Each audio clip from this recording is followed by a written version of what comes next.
Здравствуйте, меня зовут Алена, и вы смотрите канал «100 дней русского языка». Заседание лингвистического суда я объявляю открытым.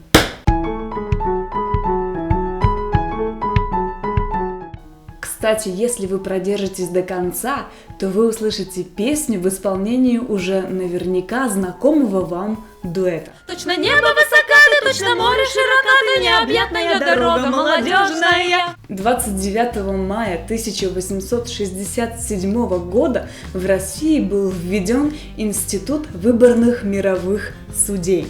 Мировой судья – это лицо, которое занимается малозначительными делами в суде и рассматривает их по упрощенной, то есть несложной процедуре. Слово «мировой» происходит от слова «мир», причем не в значении «земля» или «человечество». Мир – это дружеские отношения, отсутствие споров, вражды.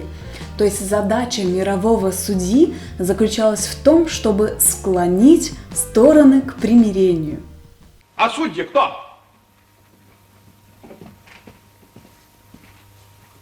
За древностью лет к свободной жизни их вражда непримирима.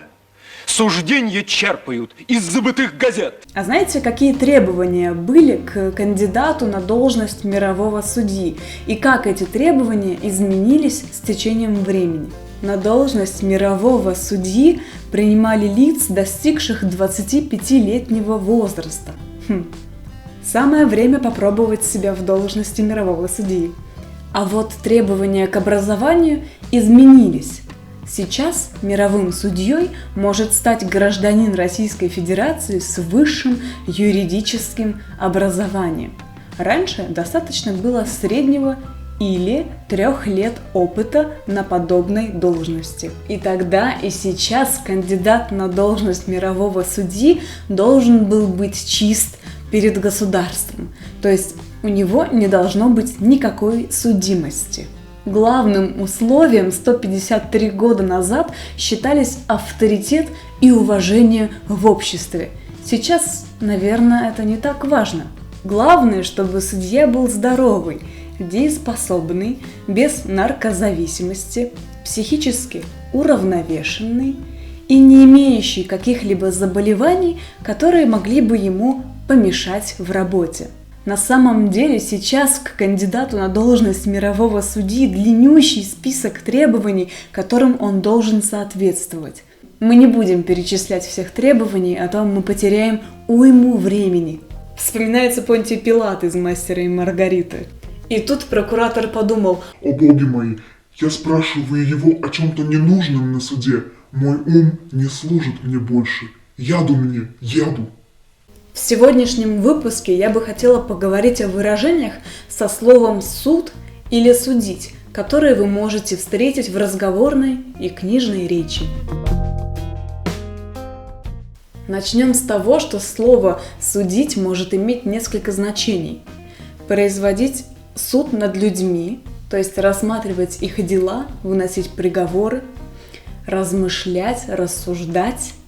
И третье значение – осуждать или критиковать кого-то. Суди не по словам, а по делам. Считается, что о человеке судят по его поступкам, а не по словам, которые он говорит. Действительно, сказать можно все, что угодно, но подтвердить свои слова поступками может далеко не каждый. Вспомните маленького принца и то, как он ухаживал за розой. Однажды она попросила накрыть его колпаком, потому что на этой планете ей было холодно. Маленький принц заподозрил розу во лжи, ведь она родилась и выросла на этой планете. Как она может знать, каково это на планете другой? Но роза не лгала. Ничего я тогда не понимал. Надо было судить не по словам, а по делам. А может, лучше вообще никого никогда не судить? Не судите, да не судимы будете. Считается, что нужно поступать с людьми так, как вы бы хотели, чтобы они поступали с вами. Если вы кого-то осуждаете, то ждите, что кто-то начнет вас тоже осуждать, причем тем же самым судом, теми же самыми мерами. Это фраза из Библии, но в повседневной речи она встречается довольно часто. Что-то у тебя какая-то странная сегодня прическа, как будто бы ты на работу прямо с дачи приехала. Не суди, Матвей, и не судим будешь. Победителей не судят. Для некоторых главное добиться победы, и неважно, каким путем, Честным или бесчестным. И раз уж человек победил, то какая разница, какие ошибки он совершил на пути к победе? Победителей не судят, побежденных не клянут. Хотя бывает, что таких людей разоблачают и лишают их титула победителя. Вы знаете такие примеры? Я знаю парочку. Напишите в комментарии ваши истории. Выставить на суд зрители, читатели, жюри. Так можно сказать, когда вы создали какое-то произведение и хотите поделиться им с людьми. Если вы публикуете свое стихотворение в интернете, вы выставляете его на суд интернет-пользователей. Если вы публикуете его в газете, то на суд читателей. А если вы отправляете какую-то работу на конкурс, то вы выставляете ее на суд жюри. На нет и суда нет. Эта фраза означает, что ваш собеседник смирился с вашим отказом или с отсутствием чего-то. Иногда бесполезно обсуждать то, чего нет, или то, чего быть не может. Голубчик, жените меня на здешней хозяйке. Вас? Зачем вам жениться? Как зачем? Немножко странный вопрос. Известное дело. Зачем? Да ведь вы слышали, приданого у нее ничего нет. Голубчик, на нет сюда нет. Подписать себе смертный приговор. Последнее выражение не имеет в своем составе слова «суд» или «судить», но оно связано с судебным процессом. Если ваш друг видит, что вы взяли на себя много, слишком много обязанностей, он может вам сказать: устраиваясь на третью работу, ты подписываешь себе смертный приговор. Что будет значить, что он намекает вам, что вы просто не справитесь с третьей работой, с дополнительными обязанностями, потому что у вас их и так выше крыши.